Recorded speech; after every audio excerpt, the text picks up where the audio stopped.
What's happening, y'all? I'm Yu-Gi-Oh! Iodine, and I'm here giving you a Yugi character deck profile for Battle City.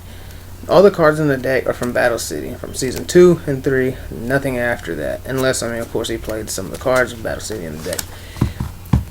I've been looking up videos on YouTube for Yugi's Battle City deck profile, and most of them are terrible. There's some good ones on here, but most of them are just completely terrible. The way I did the decks is I don't run any 2-ofs or 3-ofs unless the deck needed more cards. Like in Merrick's deck, there's no way that you can fit singles in there. His deck don't even come out to be 40. You have to put in extra cards. But in this deck, there's plenty of cards to fit in. I think there's 49 cards in the deck, but it's pretty fun. I mean, it's kind of like the more cards makes it even better, because it's like, harder the cards commence, you draw into just something you need, and you're like, oh yes. I mean, it's really fun to play with, and they're really skillful too, because you have to use skill, to find out ways around things. And I like doing with these decks because it takes you away from the bull crap meta that we're in right now, and it gets real frustrating when you're playing the same decks over and over and over again. But anyways, guys, here's a deck profile.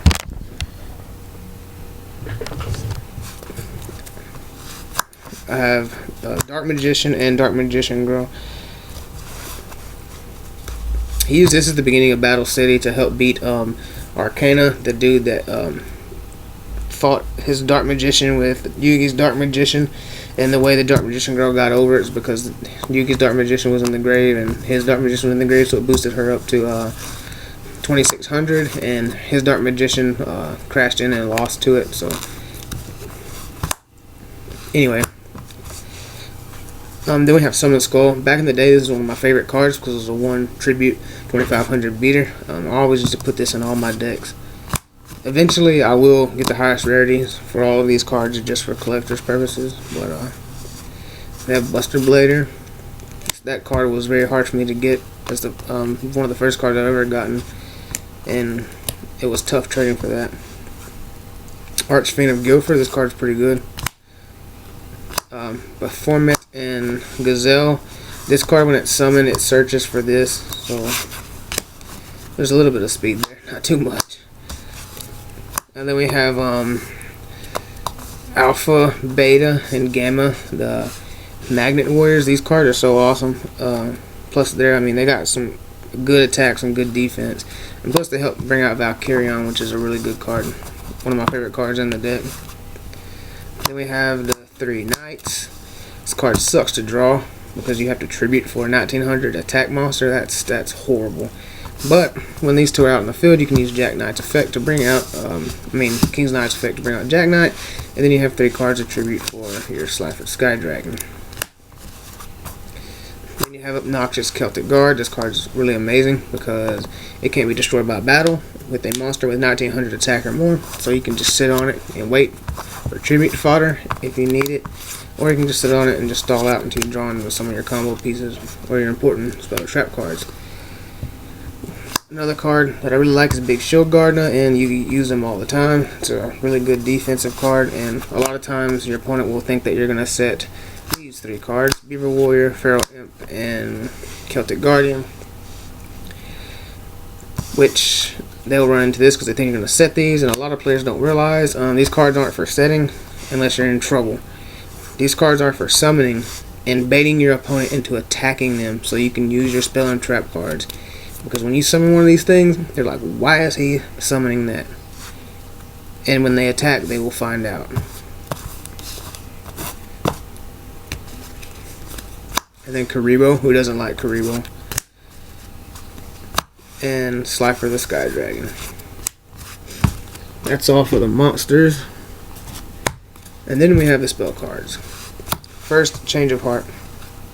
I think in the Battle City Finals, I think it's against Kaiba, he actually says that Change of Heart is his favorite card. So I'm pretty sure that was always in his deck. Then we have our Draw Power card of Sanctity.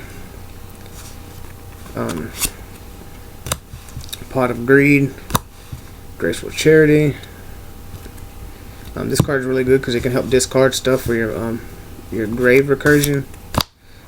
Exchange, this card is really good because you can set all your stuff and then exchange a card with them that really sucks. And it allows you to see your opponent's hand, so you can kind of play around with other stuff they have. And then you can also combo that with card destruction, depending on if they have anything good.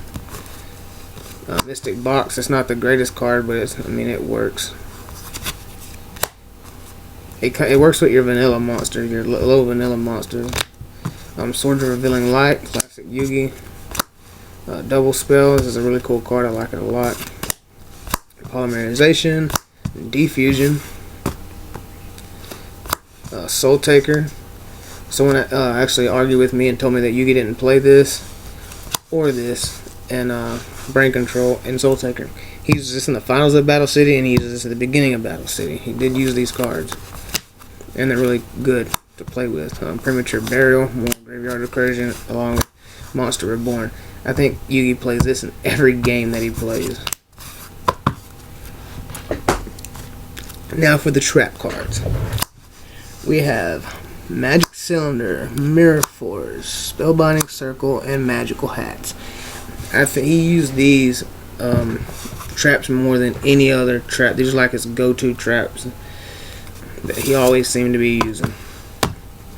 We have Light Force Sword that helped him to beat the Rare Hunter with the Exodia at the beginning of Battle City, as did Time Seal. And we have Nutrient Z. This is a pretty good card because it adds the 4,000 before you get attacked, so it can save you in a lot of games versus a lot of big attack monsters. Shift, this card works really good with the low vanillas because you can your opponent attacks into the low vanilla. If you have a bigger beater out, you can switch the attack target. Same thing with effects with spell traps. This is the same deal. Shift's pretty cool. Regulation of Tribe. I used to play this card whenever I was younger.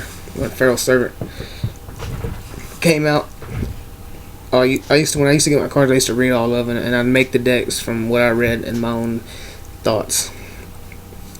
There wasn't a lot of people that we played with. There weren't a lot of locals that we could go to. Me and my friends just play with each other, bounce ideas off each other, and that's all we had.